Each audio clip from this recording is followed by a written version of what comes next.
Right, welcome to the channel, ladies and gentlemen. So I did a video saying that this was all but confirmed. We had statements from CEO and Sarnoff. You read from the title, it has 100% been greenlit, just like I said it was. And we actually have a release date. Or what has been greenlit, I hear you say. We read the title, Dune. Dune Part 2 is officially coming. So, shall we dive into the article? I'll show you the evidence. We'll all enjoy. Let's get into it, shall we, ladies and gents? So, welcome to the channel. I hope you're all well. I hope you're having a great day. That being said, ladies and gents, if you are new here, please do hit that subscribe button. Don't worry, I don't normally always sit here in a vest, but I have just gotten out of the bath. And I saw this news go, and I thought, right, we need to talk about it. I was going to do a Jasper cameo, but he's by my feet. Sorry, ladies and gents. So, Dune sequel has been green-lighted by Legendary and Warner Brothers, and picture will get a theatrical window in October of 2023. So it sounds like they're sticking to what Denis said. He would be ready to go by autumn, like next year, I think was what he said. So there we go, right? Here we go. So in what comes as no surprise, the sequel for Dune finally has been green-lighted for October 20th, 2023 theatrical window, with director, producer, and co-screenwriter Denis Villeneuve returning. Now, I don't know why this has been greenlit. You know, I like the film, but you know, it's only done 225, I think, million worldwide. It's not a smash hit. Now, there must be something in that deal where Warner Media has gone, we're getting some good numbers here on HBO Max. There's lots of people signing up to HBO Max, or there's lots of viewers from HBO Max, so they're viewing it as maybe a form of retention, I guess. It's really tricky to see how they're working it out, because in all of this, it doesn't look like they would have greenlighted a sequel. I'm not going to lie. But the statement from Warner Media CEO and Sarnoff was basically, it's also based on feedback, right? It's also based on what people are saying. Which is interesting, because then a lot of people's retorts to that was, yeah, but Justice League did really, loads of people love Justice League. So I guess case in point is that there was more people that were watching Dune than Zack Snyder's Justice League. I don't know.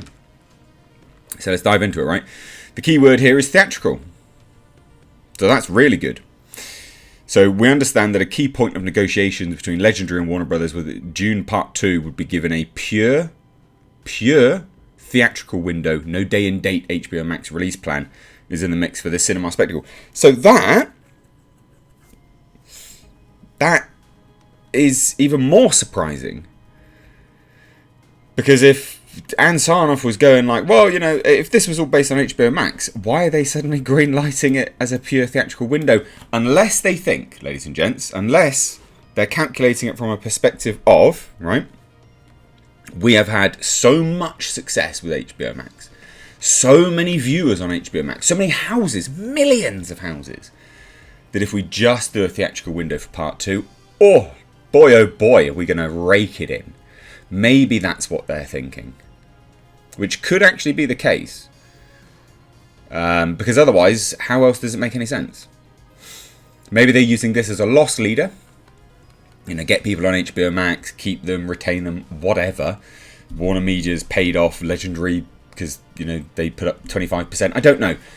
And then they've gone, right, but we'll greenlight the sequel. We'll help co-fund the sequel because there were so many people that loved it. And if it's not day and date release, then they'll all go to the theatre, maybe. I think that's probably the best argument I can think of to why this is being greenlit, because it is surprising. I saw this, like I said, I was in the bath, just minding my own business, as you do in the bath, and I saw this and I was like, huh, okay then, interesting. And when I'd done the previous update on it, I did think then, I was like, well, what are they using to justify it? And I think this argument makes a lot more sense now, that they're going, right, well, HBO Max has had this many viewers, therefore, if we just do a theatrical window, it'll make this much money. Now, the green light news was announced Tuesday on the Legendary and Warner Brothers social accounts. So here it is. from Legendary Pictures. They say, "This is only the beginning. Thank you to those who have experienced Dune movie so far, and those who are going in the days and weeks ahead. We're excited to continue the journey with Dune Part 2. Obviously being the tease there, right? Because that obviously was labelled as Dune Part 1. Now we have here saying, while David Lynch's 1984 feature adaptation of Frank Herbert's 412-page 1965 novel crammed the whole story into one movie, it was always part of Villeneuve's vision to spread his reboot across 2 films. I just received news from Legendary that we are officially moving forward to Dune Part 2, the filmmaker said. It was a dream of mine to adapt Frank Herbert's Dune, and I have the fans, the cast and crew, Legendary and Warner Brothers to thank for supporting this dream. This is only the beginning." This does seem to be the thing that they're sort of touting. This is only the beginning. This is only the beginning. Next, they'll be going, it's built back better.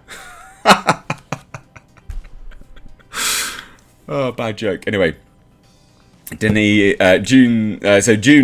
apparently overperformed in its domestic projections this past weekend, opening to 41 million, with over half of its ticket sales driven by large format and PLF theatres. Heading into the weekend, we'd heard that Dune had some 12 million in advance ticket sales, more than any other event filmed during the pandemic.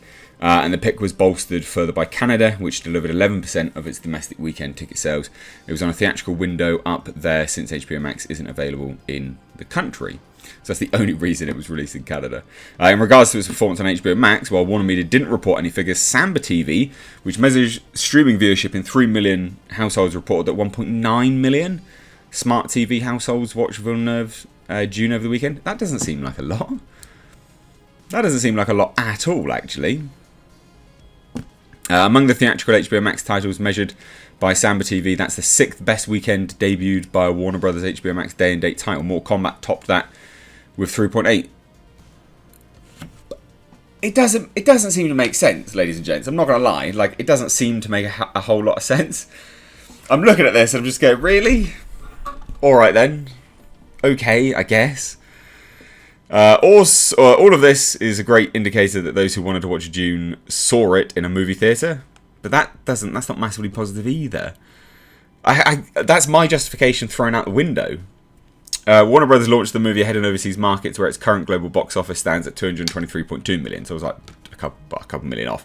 Denis Villeneuve has crafted a film that is both visually extraordinary and emotionally transporting, as evidenced by its global success both critically and at the box office, said Toby Emmerich, chairman of Warner Brothers Pictures Group. "We're thrilled to continue on this journey with Denis and his cast and crew and our partners at Legendary, and can't wait to bring the next chapter of this epic tale to theatres in October of 2023.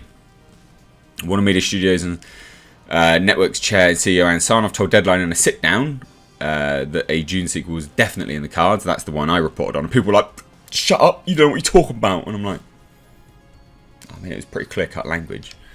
You know, I might, do speak English. It is my native tongue. I'm aware of what language does. But whatever. There you go, ladies and gents. It's been officially greenlit. What do you think? I am shocked. I'm not going to lie, but it's been officially greenlit. Let me know what you think. Cheers. Take care.